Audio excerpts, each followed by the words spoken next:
আল্লাহর কাছে জিলহজ মাসের প্রথম 10 দিনের নেক আমল যত বেশি প্রিয়, অন্য কোনো আমল এত বেশি প্রিয় না। অন্য কোনো আমল, এটা বুঝতে গিয়ে সাহাবায়ে কেরাম প্রশ্ন করছেন, ক্বালু, তারা বলছেন, ইয়া রাসূলুল্লাহ, হে আল্লাহর রাসূল, বলুন সাল্লাল্লাহু আলাইহি ওয়াসাল্লাম, ওয়ালাল জিহাদু ফি সাবিলিল্লাহ, আল্লাহর পথে জিহাদও কি নয়? আমরা তো জানি ইসলামের সর্বোচ্চ চূড়া হচ্ছে আল্লাহর পথে জিহাদ।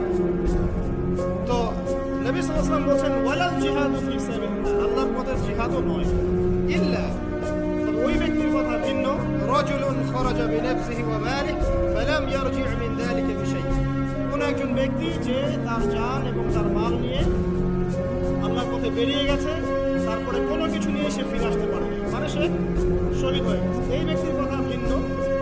কিন্তু অন্য যে কোনো দিনের আমলের চাইতে এই 10 দিনের নেক আমল